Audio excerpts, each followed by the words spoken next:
Characters होते हैं उनको की ऑफस्प्रिंग्स में पहुंचाने का काम करते हैं। अब इनका केमिकल कंपोजिशन देख लेते हैं। वैसे हमने पहले इसका केमिकल कंपोजिशन देख लिया है। तो जो डीएनए है या आरएनए है, उसमें 3 चीजें इंपॉर्टेंट है। कौन कौन सी है? फर्स्ट है, वो किससे मिलकर बने हुए होते हैं? पेंटोज शुगर से। अब यहाँ पे देखो वर्ड दिया हुआ पेंटोज शुगर। अब पेंटोज शुगर का मतलब होता है ऐसी कार्बन जिसमें सॉरी ऐसी शुगर जिसमें 5 कार्बन हो। ऐसी शुगर जिसमें क्या हो? 5 कार्बन हो, उसको बोलते हैं पेंटोज शुगर। तो डीएनए के अंदर जो पेंटोज शुगर होती है उसे हम बोलते हैं डीऑक्सी राइबोज शुगर। इसी टाइप से आरएनए में जो शुगर होती है उसे हम बोलते हैं राइबोज शुगर। ठीक है, दोनों में एक ये डिफरेंस है। डीएनए के अंदर क्या होगा? Deoxy ribose sugar. आरएनए में क्या होगा? Ribose sugar. Second important point क्या है जो डीएनए और आरएनए दोनों में मिलेगा? नाइट्रोजन कंटेनिंग हेटेरोसाइक्लिक कंपाउंड्स, जिसको हम बोलते हैं नाइट्रोजिनस बेस। तो ये पहले हम डिस्कस कर चुके हैं बच्चों कि जो नाइट्रोजिनस बेस होते हैं वो 2 टाइप के होते हैं। एक होते हैं प्यूरिन्स और दूसरे होते हैं पिरिमिडिन्स। जो प्यूरिन्स है उसमें आते हैं ए एंड जी। ए का मतलब एडिनिन, जी का मतलब ग्वानिन। और इसी टाइप से जो पिरिमिडिन है उसमें आते हैं 3 टाइप के नाइट्रोजिनस बेस। कौन कौन से? C T U. सी का मतलब साइटोसिन, टी का मतलब थाइमिन एंड यू का मतलब यूरेसिल। तो हमने बताया था बच्चों, चाहे डीएनए हो या आरएनए हो, इसमें सिर्फ 5 में से 4 ही नाइट्रोजन बेस मिलते हैं। जैसे डीएनए की अगर बात करते हैं तो डीएनए के अंदर क्या मिलेगा? AGCT। AGCT, ए और जी दोनों किसके हैं? प्यूरिन नाइट्रोजिनस बेस के सब पार्ट है। तो प्यूरिन के अंदर एडेनिन और ग्वानिन डीएनए में मिलेंगे। इसी टाइप से जो पिरिमिडिन है, पिरिमिडिन में साइटोसिन एंड थाइमिन डीएनए के अंदर अवेलेबल रहेंगे। तो डीएनए के अंदर कौन सा नाइट्रोजन बेस नहीं मिलता? यूरेसिल डीएनए के अंदर एब्सेंट होता है। इसी टाइप से आरएनए की अगर हम बात करते हैं तो डी आरएनए के अंदर जो प्यूरिन के जो दोनों नाइट्रोजन बेस हैं वो दोनों मिलेंगे। प्यूरिन के कौन कौन से 2 नाइट्रोजन बेस हैं? ये है ए एंड जी। ए का मतलब एडेनिन, जी का मतलब ग्वानिन, ये दोनों मिलेंगे। और जो पिरिमिडिन के नाइट्रोजन बेस है उसमें साइटोसिन मिलेगा, यूरेसिन मिलेगा। और आरएनए के अंदर थाइमिन एब्सेंट होता है। बच्चों ये लिख लेंगे, आप लोग नोट कर लेंगे, पॉइंट इंपॉर्टेंट पॉइंट है। आरएनए के अंदर थाइमिन एब्सेंट होता है और डीएनए के अंदर यूरेसिल एब्सेंट होता है। डीएनए के अंदर डीऑक्सीराइबोज शुगर होती है, आरएनए के अंदर राइबोज शुगर होती है। अब डीऑक्सीराइबोज शुगर और राइबोज शुगर के अंदर क्या डिफरेंस है? डीऑक्सीराइबोज शुगर में जो 2 नंबर कार्बन है वहां पे ऑक्सीजन एब्सेंट होती है। और आरएनए के अंदर जो मिलती है पेंटोज शुगर, जिसे हम बोलते हैं राइबोज शुगर, उस शुगर में 2 नंबर कार्बन पे ऑक्सीजन परचेंस होती है, ऑक्सीजन की परचेंस होती है। तो ये दोनों में इंपॉर्टेंट डिफरेंस है। थर्ड, इसका जो इंपॉर्टेंट पॉइंट है वो बेटा है फॉस्फोरिक एसिड। तो ये फॉस्फोरिक एसिड भी इनमें मिलता है। अब फॉस्फोरिक एसिड दोनों में मिलेगा, चाहे वो डीएनए हो चाहे वो आरएनए हो, दोनों में आपको क्या मिलेगा? Phosphoric acid. ठीक है, तो ये हमने पहले डिस्कस कर लिया बेटा। जो पेंटोज शुगर होती है, ये देखो आप लोग देख सकते हैं, ये डीऑक्सी राइबोज शुगर है जहाँ पे 2 नंबर कार्बन, ये जो 2 नंबर कार्बन दिया है यहाँ पे ऑक्सीजन एब्सेंट है, यहाँ पे ऑक्सीजन नहीं है। और ये जो आरएनए है जिसमें राइबोज शुगर है, यहाँ पे 2 नंबर कार्बन पे ऑक्सीजन है। दोनों बस बस ये एक ही डिफरेंस है। ठीक है बच्चा, उसके बाद बात करते हैं हम बेस की। तो बेस हमने अभी डिस्कस कर ही लिया। वैसे 2 टाइप के बेस होते हैं, प्यूरिन पिरिमिडिन। प्यूरिन के अंदर क्या आते हैं? ए एंड जी। ए का मतलब एडेनिन, जी का मतलब ग्वानिन। इसी टाइप से इनके ये एडेनिन और ग्वानिन की ये स्ट्रक्चर्स है बच्चों। ये एडेनिन की स्ट्रक्चर है और ये नीचे जो दे रखी है वो ग्वानिन की स्ट्रक्चर है। तो स्ट्रक्चर आप लोगों को नहीं पूछेंगे, बस आप लोगों को ध्यान देना है कि डीएनए के अंदर कौन कौन से नाइट्रोजन बेस होते हैं, आरएनए के अंदर कौन कौन से नाइट्रोजन बेस होते हैं, ये आप लोगों को ध्यान देना है बस। ठीक है, और ये जो नाइट्रोजन बेस आपको दिखाई दे रहा है, यूरेसिल है, थाइमिन है एंड साइटोसिन है, ये किसके एग्जाम्पल है? ये पिरिमिडिन नाइट्रोजनस बेस के एग्जाम्पल है। बात ध्यान देंगे बेटा, जिसके अंदर ये जो यूरेसिल आपको दिखाई दे रहा है, ये यूरेसिल आरएनए के अंदर मिलेगा, डीएनए के अंदर एब्सेंट होता है। और ये जो थाइमिन है ये सिर्फ डीएनए में मिलता है, आरएनए के अंदर नहीं मिलता। साइटोसिन दोनों में मिलेगा, डीएनए में और आरएनए में, दोनों में मिलेगा। इसके बाद हम पढ़ेंगे बेटा न्यूक्लियोसाइड क्या होते हैं और न्यूक्लियोटाइड क्या होते हैं। वैसे इसका हमने डिस्कशन कर लिया है। तो न्यूक्लियोसाइड क्या होते हैं बेटा? न्यूक्लियोसाइड होते हैं जब पेंटोज शुगर और नाइट्रोजन बेस आपस में कंबाइन करते हैं। जब पेंटोज शुगर और नाइट्रोजन बेस आपस में कंबाइन करते हैं तो क्या बनता है बेटा, न्यूक्लियोसाइड बनता है। ध्यान देंगे, वर्ड के ऊपर ध्यान देंगे, वर्ड के ऊपर स्ट्रेस देंगे। क्या लिखा हुआ, न्यूक्लियोसाइड। तो न्यूक्लियोसाइड का मतलब होता है जब pentose sugar and nitrogen base आपस में कंबाइन करेंगे तो न्यूक्लियोसाइड बनेगा। अब उस न्यूक्लियोसाइड के अंदर हम एक और ऐड कर देते हैं, कौन सा, थर्ड पार्ट। थर्ड पार्ट कौन सा है, फॉस्फोरिक एसिड। अगर हम फॉस्फोरिक एसिड भी ऐड कर दें, किसमें बच्चा, न्यूक्लियोसाइड में अगर हम ऐड कर दें तो क्या मिलेगा, न्यूक्लियोटाइड मिलेगा। बात समझ में आ गई बच्चों। तो न्यूक्लियोसाइड यही लिखा बेटा है, nucleoside contain only two basic component. तो दो बेसिक कंपोनेंट कौन कौन से हैं, एक है पेंटोज शुगर, ठीक है, एक पेंटोज शुगर मिलेगी और दूसरा क्या मिलेगा बेटा, नाइट्रोजनस बेस मिलेगा। अब नाइट्रोजनस बेस जो 5 है उसमें से कोई भी 4 टाइप के नाइट्रोजन बेस पेंटोज शुगर से कंबाइन करके अलग अलग टाइप के 4 न्यूक्लियोसाइड बनाएंगे। क्या बनाएंगे बेटा, 4 न्यूक्लियोसाइड बनेंगे। क्योंकि पेंटोज शुगर तो एक है लेकिन नाइट्रोजन बेस कितने टाइप के होते हैं, ये टोटल 5 है लेकिन डीएनए के अंदर 4 मिलेंगे और आरएनए में भी 4 मिलेंगे। तो ये चारों पेंटो शुगर के साथ में अटैच होंगे और अलग अलग टाइप के 4 अलग अलग टाइप के न्यूक्लियोसाइड बनेंगे। ठीक है बच्चा, तो यही लिखा है, शुगर और ये बेस आपस में कंबाइन करेंगे तो न्यूक्लियोसाइड बनेगा।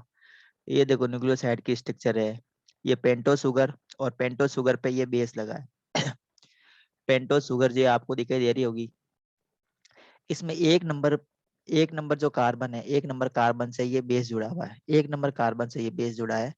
और ये पेंटोज शुगर और नाइट्रोजन बेस के बीच का जो बॉन्ड है इसे हम बोलते हैं ग्लाइकोसाइडिक बॉन्ड। क्या कहते हैं बच्चा, ग्लाइकोसाइडिक बॉन्ड। ये आप लोग याद रखेंगे, इंपॉर्टेंट है, बहुत बार एग्जाम में पूछा गया है क्वेश्चन। ठीक है बच्चा, तो अब देखो बेस कौन कौन से हैं, उन बेस को हम क्या क्या हम इसको नाम दे सकते हैं। जिससे ये एडिनिन है, एडिनिन को एब्रेविएशन है ए, शॉर्ट में हम लिखेंगे। अब ये जो एडिनिन है बच्चा, ये एडिनिन जब नाइट्रोजन बेस, सॉरी, ये पेंटो शुगर से रिएक्ट करेगा। पेंटो शुगर, जैसे हम डीएनए की बात करते हैं तो डीएनए के अंदर पेंटो शुगर कौन सी होगी, डीऑक्सीराइबोस शुगर। जब ये एडिनिन डीऑक्सीराइबोस शुगर के साथ में ऐड होगा तो न्यूक्लियोसाइड बनेगा और उस न्यूक्लियोसाइड का क्या नाम होगा, एडिनोसिन। आपको दिखाई दे रहा होगा बेटा, एडिनिन। एडिनिन जो है वो पेंटो शुगर से रिएक्ट करके क्या बना देगी, एडिनोसिन बना देगी। ये न्यूक्लियोसाइड है बच्चा। इसी टाइप से ग्वानिन जो है किसमें मिलेगी, डीएनए आरएनए दोनों में मिलेगी। ये पेंटोस शुगर के साथ में रिएक्ट करेगी। ये सारे बेस है बेटा, ये पेंटोस शुगर के साथ में रिएक्ट करेंगे और जो ग्वानिन पेंटोस शुगर के साथ में रिएक्ट करेगी तो क्या बनाएगा, ग्वानोसिन बनेगी। इसी टाइप से साइटोसिन है, पेंटोज शुगर के साथ में रिएक्ट करेगी, दोनों में मिलेगा, ये डीएनए और आरएनए में क्या बनेगा, साइटिडीन बनेगा। इसी टाइप से थाइमिन जो है, जो सिर्फ डीएनए में मिलता है, आरएनए के अंदर नहीं मिलता है, ये पेंटो शुगर के साथ में रिएक्ट करेगा और क्या बनाएगा, थाइमिडीन बनाएगा। ठीक है, देखो I D D I N E D I N E D I N E, ये तीनों में लिखा हुआ है। देखो साइटोसिन, थाइमिन, यूरेसिल, ये तीनों किसके पार्ट है, ये पिरिमिडिन नाइट्रोजनस बेस के पार्ट है। और जो एडेनिन और ग्वानिन है किसके पार्ट है, ये प्यूरिन के पार्ट है। ठीक है बच्चा, ये यूरेसिल है जो पेंटो शुगर के साथ में रिएक्ट करेगा और क्या बना देगा, ये यूरिडीन बनाएगा। अब जिसमें भी डी आई एन ई आ रहा है ना पीछे, डी आई एन ई, तो आप लोग इससे समझ आएंगे कि यहाँ पे शुगर के साथ में कौन सा बेस जुड़ा है, पिरिमिडिन बेस जुड़े हैं। पिरिमिडिन में 3 टाइप के बेस आएंगे, साइटोसिन, थाइमिन, यूरेसिल। डीएनए के अंदर 3 में से कोई भी 2 बेस मिलेंगे, साइटोसिन मिलेगा और थाइमिन मिलेगा, यूरेसिल डीएनए के अंदर नहीं मिलेगा। इसी टाइप से आरएनए के अंदर साइटोसिन मिलेगा और यूरेसिल मिलेगा। थाइमिन आरएनए के अंदर एब्सेंट होता है।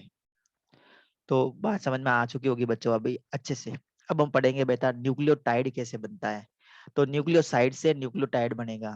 अब देखो ये जो न्यूक्लियोसाइड बना है, ये जो न्यूक्लियोसाइड है ना, ये देखो जैसे एडिनोसिन है, ग्वानोसिन है, साइटिडीन है, थाइमिडीन है, यूरिडीन है। इसके साथ में हम क्या ऐड कर देंगे, फॉस्फोरिक एसिड ऐड कर देंगे। तो फॉस्फोरिक एसिड ऐड कर देंगे तो क्या बन जाएगा, न्यूक्लियोटाइड बन जाएगा, न्यूक्लियोटाइड बनेगा। अब देखो यहाँ पे, यहाँ हमने देखा है, यहाँ पे इस स्ट्रक्चर में हमने देखा फिगर नंबर 14.2 2 5 देखेंगे बच्चा, तो इसमें 1 नंबर कार्बन से क्या जुड़ा था, बेस जुड़ा था। अब यहाँ पे 5 नंबर कार्बन फ्री है, 5 नंबर कार्बन फ्री है ना, तो 5 नंबर कार्बन से क्या जुड़ता है, फॉस्फोरिक एसिड जुड़ता है। ये देखो, ये फॉस्फोरिक एसिड, तो फॉस्फोरिक एसिड में सिर्फ फॉस्फेट ग्रुप जुड़ेगा। फॉस्फेट ग्रुप होता है PO4 minus, PO4 minus group, उसको बोलते हैं फॉस्फेट ग्रुप। तो ये PO4 sorry PO3 minus PO3 जो ग्रुप है ना, ये फॉस्फेट ग्रुप होता है, ये इसमें जुड़ेगा। तो ये देखो फॉस्फेट ग्रुप इसमें जुड़ गया है 5 नंबर कार्बन से। तो 5 नंबर कार्बन और वाटर का मॉलिक्यूल बाहर निकलेगा, ठीक है, वाटर का मॉलिक्यूल बाहर निकलेगा, एक बॉन्ड बना देगा। तो ये फॉस्फेट भी इससे 5 नंबर कार्बन से जुड़ गया। 1 नंबर कार्बन से क्या जुड़ गया बेटा, नाइट्रोजन बेस जुड़ गया। अब इस पूरी स्ट्रक्चर को हम क्या बोलेंगे, इसको बोलेंगे न्यूक्लियोटाइड। क्या कहेंगे बच्चा, न्यूक्लियोटाइड। तो ये भी बेटा कितने टाइप के बनेंगे, न्यूक्लियोटाइड भी 4 टाइप के बनेंगे। डीएनए के अंदर 4 टाइप के होंगे और आरएनए के अंदर भी ये 4 टाइप के होंगे। तो समझ में आ रहा होगा बच्चों। तो अगर एडिनोसिन के साथ में, हमने पहले पढ़ लिया, देखो ये स्ट्रक्चर, ये एडिनोसिन, तो एडिनोसिन के साथ में अगर कोई फॉस्फेट ग्रुप जुड़ता है तो उसका क्या नाम होगा। अगर एडिनोसिन के साथ में फॉस्फेट ग्रुप जुड़ता है तो उसको बोलते हैं AMP, शॉर्ट में इसको बोलेंगे एडिनोसिन मोनोफॉस्फेट। इसी टाइप से DAMP, D oxy adenosine monophosphate. फिर UDP, यूरिडीन डाइफॉस्फेट। ATP तो आपको पता होगा एडिनोसिन ट्राइफॉस्फेट होता है ना। ATP आपको पता होगा, ये एनर्जी के बंडल्स होते हैं। ATP आप लोग बायो की क्लास में, अगर बायो की क्लास है आपकी, अगर बायो के स्टूडेंट हो आप, तो आपको ATP के बारे में अच्छे से पता होगा। तो ये जो स्ट्रक्चर बनी है बेटा, ये क्या है, न्यूक्लियोटाइड है, और ये सबसे छोटी यूनिट है डीएनए की। ये डीएनए की क्या बेटा, स्मॉलेस्ट यूनिट है। अब इस यूनिट को बार बार अगर हम कंबाइन करते हैं या इसको बार बार रिपीट करते रहे, इसको हम बार बार रिपीट करते रहे तो क्या बनेगा, क्या बन जाएगा बेटा, इसको बार बार रिपीट करने से एक पॉलीन्यूक्लियोटाइड सीरीज का फॉर्मेशन हो जाएगा, एक पॉलीन्यूक्लियोटाइड सीरीज बनेगी। और ऐसी 2 पॉलीन्यूक्लियोटाइड सीरीज आपस में कंबाइन होकर क्या बना देगी, डीएनए की स्ट्रक्चर बना देगी। आई थिंक समझ में आ रहा होगा बच्चों आपको, ठीक है, समझ में आ रहा होगा आप लोगों को। जो भी मैंने बताया आप लोगों को समझ में आया बेटा, क्लियर है ना बात, जो भी मैंने बता दी है आप लोग क्लियर हो चुकी होगी। तो ये देखो, ये बेटा ये एक न्यूक्लियोटाइड है, ये दूसरा न्यूक्लियोटाइड है, दोनों आपस में जुड़ेंगे। अब कैसे जुड़ेंगे, ये 5,3 से जुड़ेंगे। अब 5,3 क्या है, यहाँ पे देखो ध्यान से जुड़ेंगे, ध्यान से देखेंगे 5,3, ये दोनों जो बेस है, देखो ये दोनों बेस, ये एक सॉरी एक ये न्यूक्लियोटाइड और एक ये ऊपर वाला न्यूक्लियोटाइड, ये दोनों आपस में जुड़ेंगे, ठीक है। किससे, ये जो फॉस्फेट ग्रुप है ना, इसके OH में, OH से जुड़ेगा, यहाँ से जुड़ेगा ये फॉस्फेट ग्रुप, ठीक है। फॉस्फेट ग्रुप इस OH से जुड़ के क्या बना देगा, फॉस्फोडाइएस्टर लिंकेज बनाएगा। तो इस बॉन्ड को हम क्या बोलेंगे बेटा, फॉस्फोडाइएस्टर लिंकेज या फॉस्फोडाइएस्टर बॉन्ड, क्या बोलेंगे इसको हम, फॉस्फोडाइएस्टर बॉन्ड कहेंगे इसको हम। बात समझ में आ रही है, समझ में आ रही है बच्चों बात, जल्दी से बोलो, समझ में आ रहा है ना आपको, को समझ में आ चुका होगा बेटा। अब ये कह रहे हैं कि खूब सारे न्यूक्लियोटाइड आपस में जुड़ेंगे, खूब सारे nucleotide, large number of nucleotide are connected in a manner is discuss above, मतलब फॉस्फोडाइएस्टर बॉन्ड से बहुत सारे न्यूक्लियोटाइड आपस में जुड़ेंगे। क्वेश्चन आ सकता है बेटा के जो न्यूक्लियोटाइड है ना, वो आपस में किस बॉन्ड से जुड़ते हैं, तो उस बॉन्ड का नाम है फॉस्फोडाइएस्टर बॉन्ड, फॉस्फोडाइएस्टर बॉन्ड, ठीक है, फॉस्फोडाइएस्टर बॉन्ड, ध्यान देंगे। अब क्या बना देंगे, पॉलीन्यूक्लियोटाइड सीरीज बन जाएगी। खूब सारी न्यूक्लियो न्यूक्लियोटाइड आपस में जुड़ेंगे ना, तो क्या बनेगा, पॉलीन्यूक्लियोटाइड सीरीज बनेगी, पॉलीन्यूक्लियोटाइड सीरीज। तो खूब एक बहुत बड़ी लंबी सी चेन लाइक स्ट्रक्चर बन जाएगी जिसे हम बोलेंगे पॉलीन्यूक्लियोटाइड सीरीज। इसके बाद में हम पढ़ेंगे बेटा स्ट्रक्चर ऑफ न्यूक्लिक एसिड। तो 2 टाइप की स्ट्रक्चर है इसकी, प्राइमरी स्ट्रक्चर, सेकेंडरी स्ट्रक्चर। तो अब कुल मिला के बात ये है कि दो जो ये खूब सारी जो ये न्यूक्लियोटाइड सीरीज बन रही है, तो एक जो पॉलीन्यूक्लियोटाइड सीरीज है दूसरी पॉलीन्यूक्लियोटाइड सीरीज से आपस में जुड़ जाएगी, किससे, हाइड्रोजन बॉन्ड से। किससे जुड़ेगी बेटा, हाइड्रोजन बॉन्ड से जुड़ेगी। जो एडेनिन होता है ना, एडेनिन, एडेनिन आपको पता है नाइट्रोजन बेस, वो किससे जुड़ेगा, थाइमिन से जुड़ेगा। और जो साइटोसिन है वो किससे जुड़ेगा, ग्वानिन से जुड़ेगा। मतलब जो प्यूरिन का नाइट्रोजन बेस है, प्यूरिन का नाइट्रोजन बेस किससे जुड़ता है? पिरिमिडीन से जुड़ता है। प्यूरिन का नाइट्रोजन बेस क्या है? एडिनिन। वो किससे जुड़ेगा? प्यूरिन के ग्वानिन से जुड़ता है। किससे? ए जब सॉरी ए किससे जुड़ेगा? थाइमिन से जुड़ेगा। ए का मतलब है एडिनोसिन। एडिनोसिन जो ए है इसका बेटा नाइट्रोजन बेस में एडिनिन होता है, ग्वानिन होता है। तो जो एडिनिन है वो एडिनिन किसका? प्यूरिन नाइट्रोजन बेस का जो एडिनिन है वो पिरिमिडिन के थाइमिन से डबल कोवलेंट बॉन्ड से जुड़ेगा। ये डबल बॉन्ड कौन सा होगा? ये हाइड्रोजन बॉन्ड होगा। ठीक है। इसी टाइप से प्यूरिन का थाइमिन नहीं प्यूरिन का ग्वानिन, प्यूरिन का ग्वानिन पिरिमिडिन के साइटोसिन से ट्रिपल हाइड्रोजन बॉन्ड से जुड़ेगा। मतलब ए टी से जुड़ेगा डबल बॉन्ड से, और जो सी है, सी का मतलब साइटोसिन किसका? पिरिमिडिन का, वो प्यूरिन के ग्वानिन से ट्रिपल कोवलेंट बॉन्ड से जुड़ेगा। तो ये आपको ध्यान देना है। ठीक है। और क्या बन जाएगी? एक डीएनए की स्ट्रक्चर बन जाएगी। तो ये पूरी स्ट्रक्चर दे रखी है। ये ये प्राइमरी स्ट्रक्चर थी। 5 days 3, 3 days 5। ये क्या होता है मैंने पहले बता दिया। 5 days 3 का मतलब होता है 5 नंबर कार्बन और 3 carbon, 3 number carbon, 5 number carbon और 3 नंबर कार्बन के बीच में जो बॉन्ड बन रहा है वो 5 days 3 है। ठीक है। अब एक 4 ग्राफ रूल भी दिया हुआ है, ये आप लोग पढ़ोगे किसके अंदर? बायो के अंदर। तो 4 ग्राफ रूल देखो, अभी मैंने बताया था कि जो डीएनए के अंदर ए जो है वो टी से जुड़ता है। ए किसका होता है? ये होता है प्यूरिन का। और टी किसका होता है? ये पिरिमिडिन का होता है। तो ए टी से जुड़ता है। ठीक है। डबल बॉन्ड से जुड़ेगा। इसी टाइप से जो सी है वो जी से जुड़ता है, ट्रिपल कोवलेंट बॉन्ड से जुड़ता है।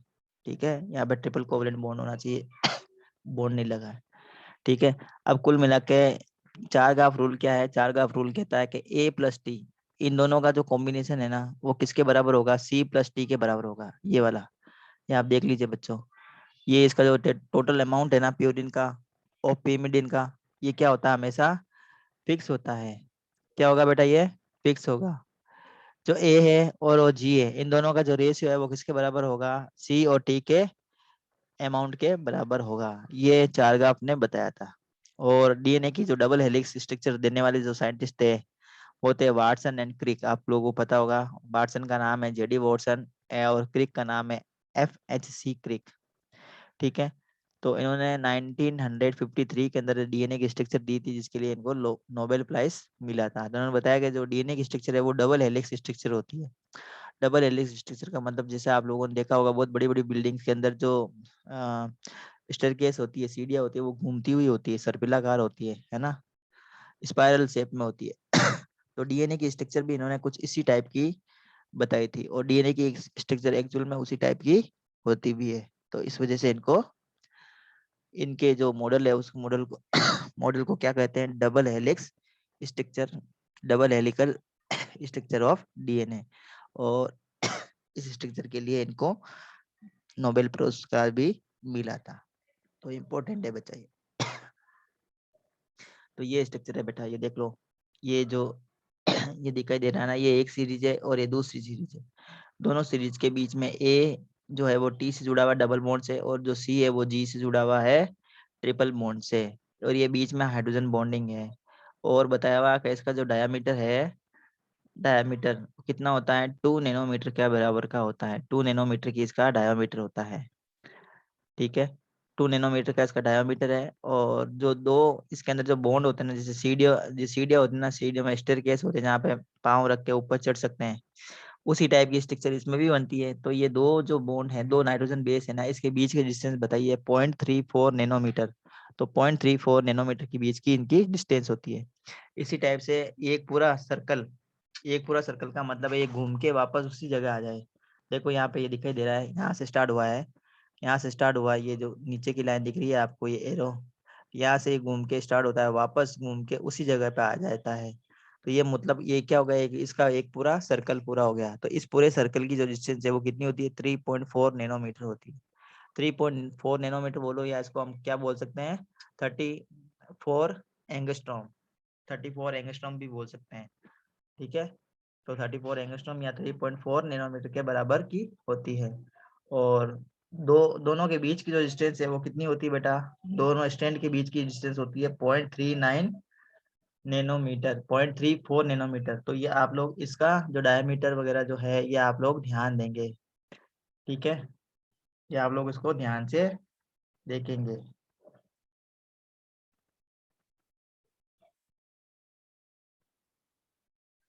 ठीक है बच्चा, समझ में आया आपको जो मैंने बताया? ठीक है, तो जो डीएनए है वो कैसा होता है, डबल हेलिक्स होता है, लेकिन जो आरएनए है वो सिंगल स्ट्रैंड होता है। ये ध्यान देंगे बेटा, डीएनए और आरएनए के अंदर ये एक और डिफरेंस है। तो डीएनए है वो तो डबल हेलिक्स होता है, डबल स्ट्रैंड का होता है, लेकिन जो आरएनए है वो सिंगल हेलिक्स होता है, सिंगल स्ट्रैंड होता है। ठीक है, अब डीएनए एक्चुअल में है क्या, ये न्यूक्लिक एसिड होते हैं जो पेरेंट्स के जो भी कैरेक्टर है उनको उनकी ऑफस्प्रिंग्स में ट्रांसफर करने का काम करते हैं, जो बायो में आप लोग अच्छे से इसको पढ़ोगे। ये देखो, ये हाइड्रोजन बॉन्डिंग है ना, ये पूरी स्ट्रक्चर बता रखी है इसकी। अब इसके बायोलॉजिकल फंक्शंस क्या, न्यूक्लिक एसिड का, तो सबसे पहले रेप्लिकेशन में ये काम आता है। तो रेप्लिकेशन का मतलब होता है ये अपनी जैसी खूब सारी कॉपीज बनाने में कैपेबल होता है। कौन, न्यूक्लिक एसिड में जो डीएनए है वो अपनी खूब सारी कॉपीज खुद बना सकता है। ये रेप्लिकेशन का सबसे इम्पोर्टेंट इसका कैरेक्टर है। और दूसरा है इसका प्रोटीन सिंथेसिस। हमारे बॉडी में जो भी प्रोटीन का फॉर्मेशन होता है ना, वो डीएनए के थ्रू ही होता है। तो डीएनए और आरएनए जो है दोनों क्या करते हैं, प्रोटीन के फॉर्मेशन में पार्टिसिपेट करते हैं। खुद अपना रेप्लिकेशन कर लेता है, तो खुद खूब सारे डीएनए बनाने में कैपेबल होता है। और जिस सेल के अंदर जो डीएनए होता है वो क्या करती है, सबसे इम्पोर्टेंट इसका काम है पेरेंट्स के जो भी हेरिडिटिकल कैरेक्टर्स होते हैं उनको उनकी ऑफस्प्रिंग्स के अंदर ट्रांसफर करना। ठीक है, बात समझ में आ गई? तो ये इनका क्या है, ये है बेटा इसका रेप्लिकेशन। रेप्लिकेशन का मतलब ये जो स्टैंड है ना, नीचे से खुलता रहता है और नीचे से खुल के बीच में से ये दो पार्ट में डिवाइड होता है, और जो पार्ट कट के हटता है ना वो अपने जैसी दूसरी कॉपी खुद बना लेता है। तो इस टाइप से इसमें क्या होता है, रेप्लिकेशन होता है।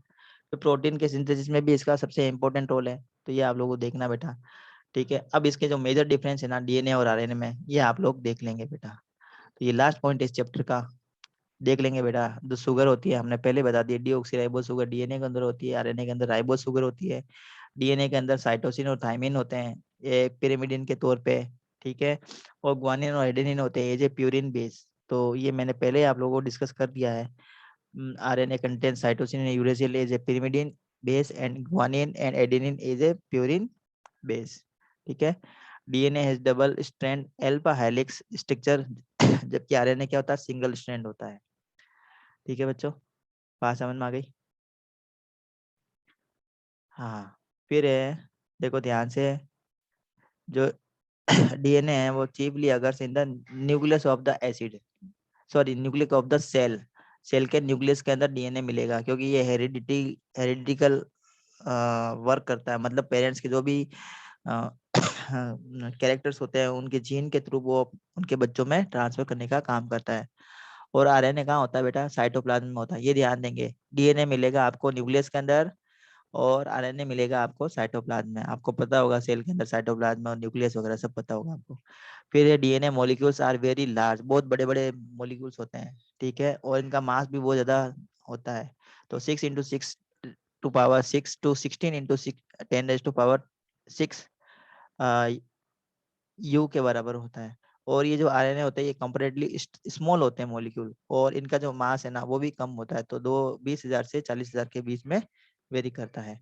फिर डीएनए है जो यूनिक प्रॉपर्टी है इसकी रेप्लिकेशन, जबकि आरएनए के अंदर रेप्लिकेशन की प्रॉपर्टी नहीं होती है, डीएनए के अंदर होती है। मतलब डीएनए अपने खुद के जैसे खूब सारी कॉपीज बनाने में कैपेबल होता है। खूब सारे डीएनए बन जाते हैं अगर डीएनए है किसी सेल में, तो खूब सारे डीएनए बनाने की कैपेसिटी रखता है। फिर DNA control the transmission of heredity effect. जो आरएनए है वो क्या करता है, प्रोटीन का फॉर्मेशन करता है। तो ये हो गया बेटा हमारा चैप्टर कंप्लीट, बायोमोलिक्यूल। जितना सिलेबस दे रखा था उसके अकॉर्डिंग हमने कंप्लीट करवा दिया। आई होप आप लोगों को समझ में आया होगा बच्चों।